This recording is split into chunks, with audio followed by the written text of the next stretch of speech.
Hello everyone, welcome back to my channel. Today's book review is on My Dark Vanessa, and I'm going to say up front that this is not safe for work. And if you have people around you, you probably need to put headphones in. Definitely, I wouldn't say blast it through your speakers, put headphones in, because this is a very dark, depressing book.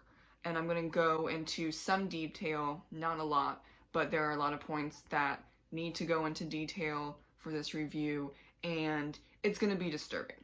But this book is meant to be disturbing, it's meant to be scary, it's meant to be depressing, it's made to make you feel uncomfortable.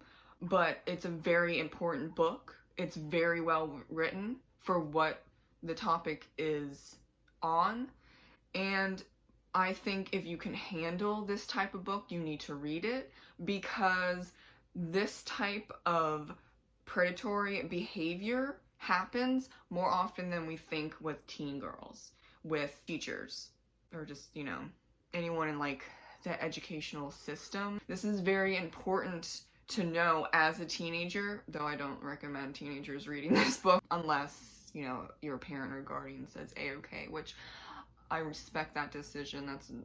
That's a solid decision. For adults to understand, especially if you have children, you want to have children, this is an important book and conversation to have, because yes, you do have to look out for predators.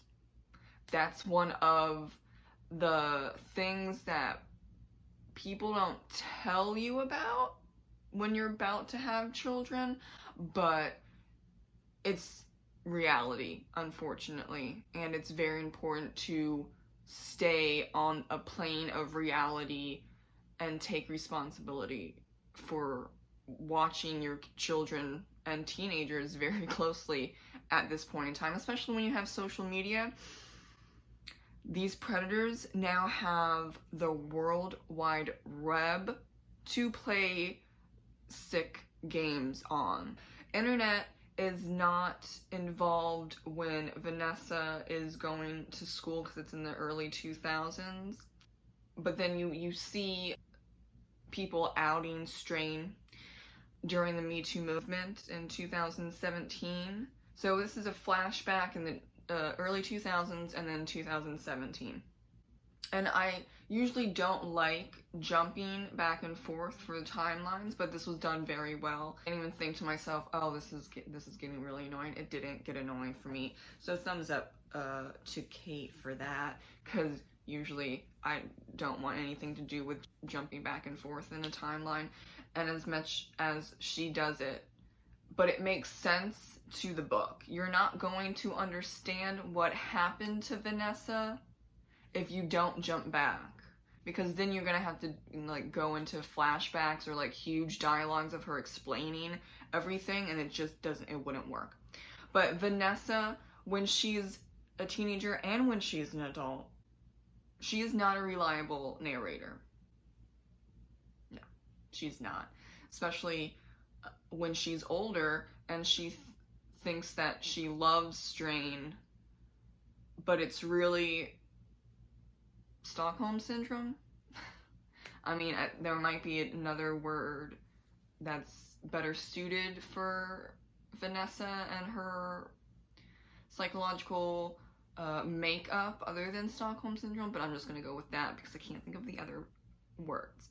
And she's a very smart person when she was a teenager and when she's an adult. Unfortunately, and this is where I think needs to be said, and I haven't seen it in other reviews, her parents, especially her mom, I hate them both, because they created a victim.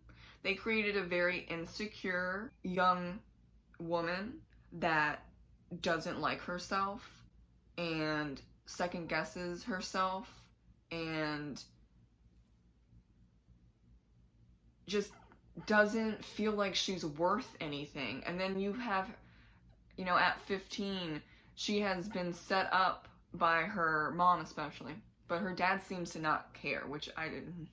Okay. Her mom says you need to make friends. You need to make more than one friend. And this is the thing, like, she had a friend before, but it wasn't good enough to her mom. Her mom wants her to have lots of friends, and she, you know, even have boyfriends. Ooh, you need to be more social. You're too shy. You're too this. You're too that. What's wrong with you? I'm like, you don't say that, especially when you have a girl like Vanessa. I could tell from the first out that she has really bad anxiety, and she has depression, definitely has low self-esteem, very low self-esteem. You mix all those together, and then you have her mom that just doesn't care, but like cares in a like abusive way. What are you? She was set up to fail. I mean, you could already see that she was set up to fail when she was friends with that just one girl, because it's like she doesn't know so much how to socialize in a way. Like, she never talked about in the flashbacks that she had a lot of friends, or she even had like more than 2 friends when she was a kid.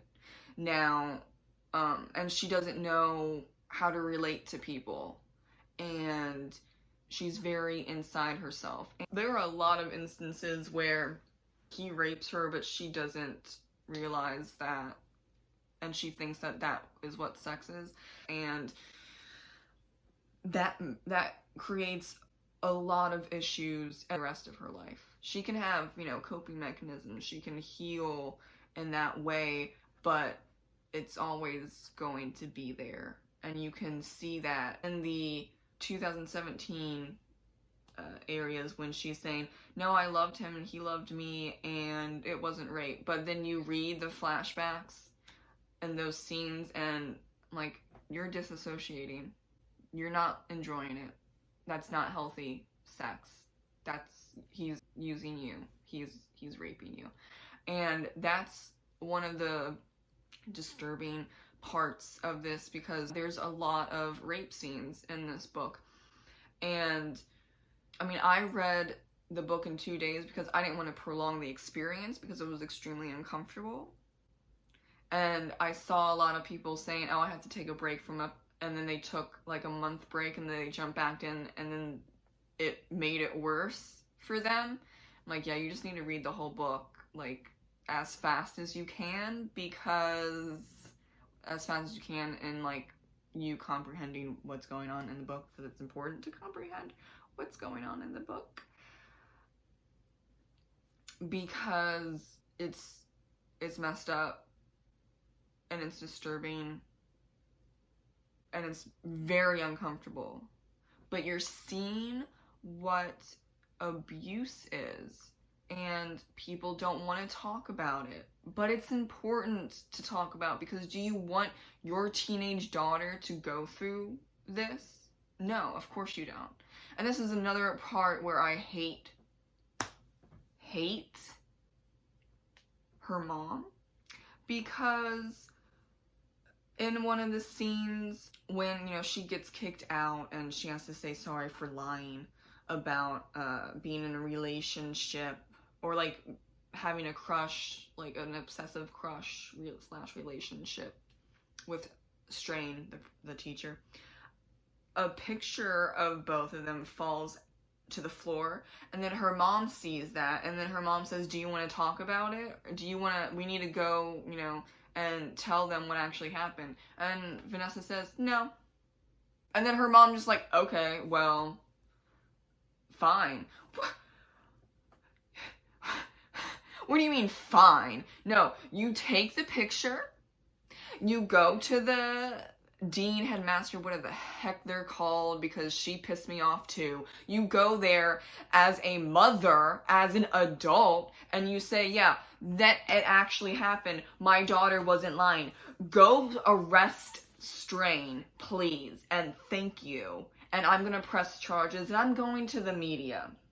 That's what should have happened. You're an adult, she's your daughter, and you just go, fine. What?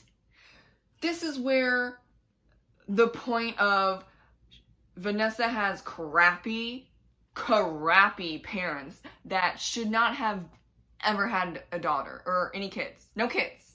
Because your daughter is being raped, but you say, fine, we're not gonna talk about it and I'm not going to the police. At this point, she's 16, you know, like, the thought is, oh, you know, she can think for herself. What do you mean she thinks for herself? She's still 16. She's your daughter. For, like, a year, she's being raped. It really, her mom pisses me off so much. Like, she could have healed in the time where he goes to prison. There's a trial. He's, you know, tried for statutory rape, and, you know, she goes right into therapy. Instead, no, nothing. And she keeps seeing him into her 20s.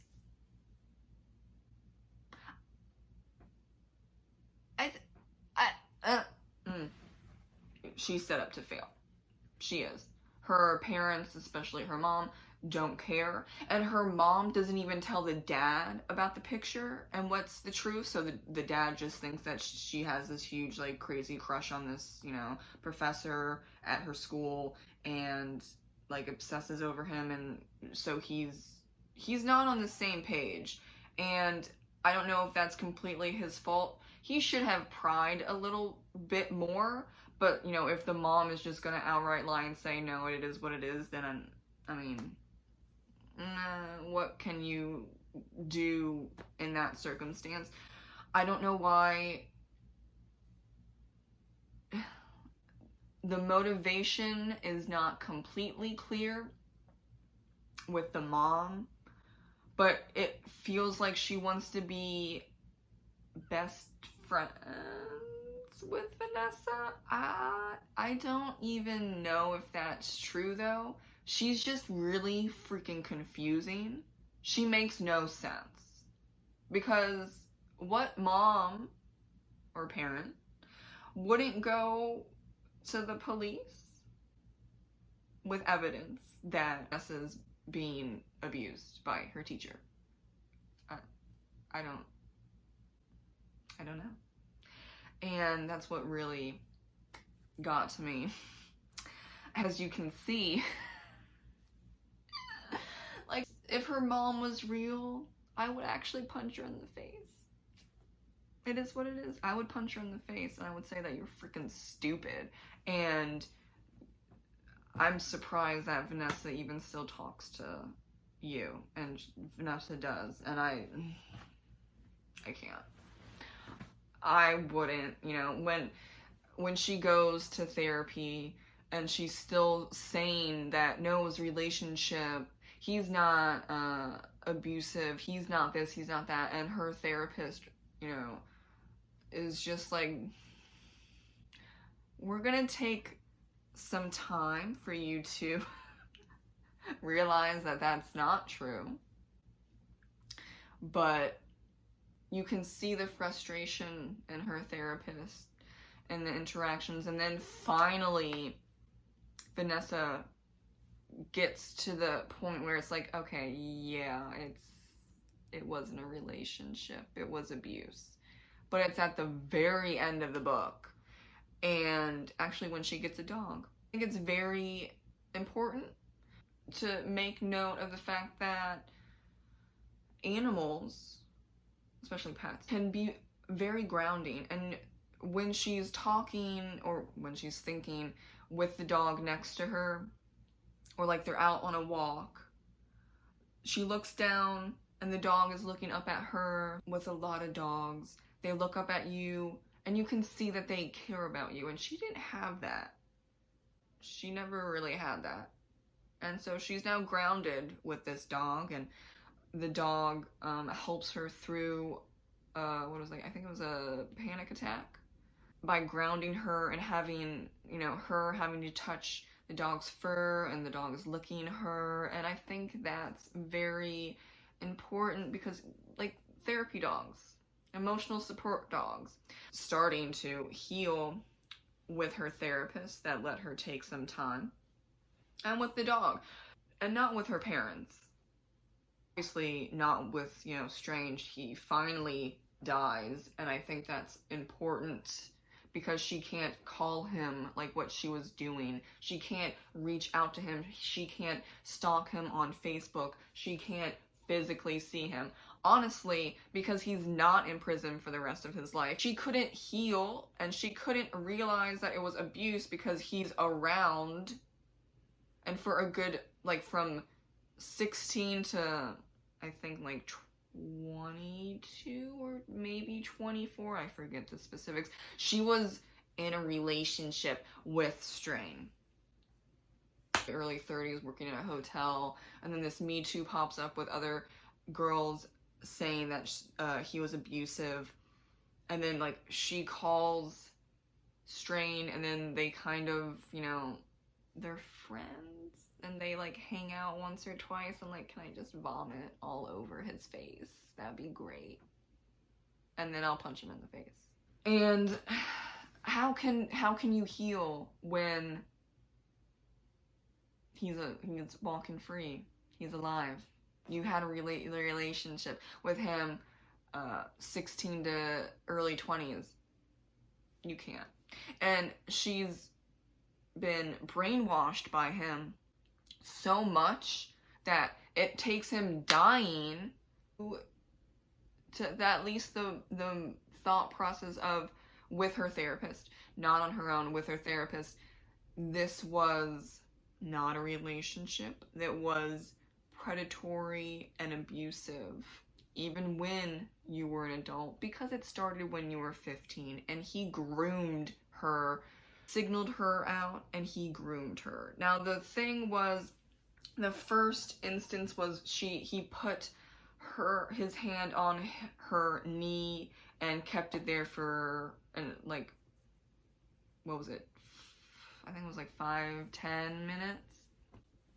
Now, this is the point where he says he knew that she was into it because she didn't move his hand away, unlike other girls, teenagers did in the past, and so that's her fault. Yeah. Okay. Now, we don't know, because he's unreliable in a different way, but he's unreliable in the fact that, okay, how many did push his hand away or move their knee out of the way, which he counts as, moving it, whatever. This is the start, but he uses typical predatory grooming, very manipulative wording, like it was her fault that he didn't move his hand away, so then that means he could go forward with their relationship. Right. Strain. Okay. There's a lot in a, what is it, like 350 plus book. A lot of details where you can see that he's manipulative and grooming her, and I can't get into all of them, but they're classic case. If you look it up on Google, or if you talk to a abuse survivor, or you talk to a psychologist, it's by the book. So I appreciate the author doing that research and actually getting it all right. And this is a very true, unfortunately, a very true book, and I gave it 5 out of 5 stars, and I recommend anyone reading this book. I could do a whole master's thesis on this book because it's so, the details are just right in there. And it's a book that, like I said many times in this video, disturbing, uncomfortable, dark, depressing. It's gonna make you feel nauseated.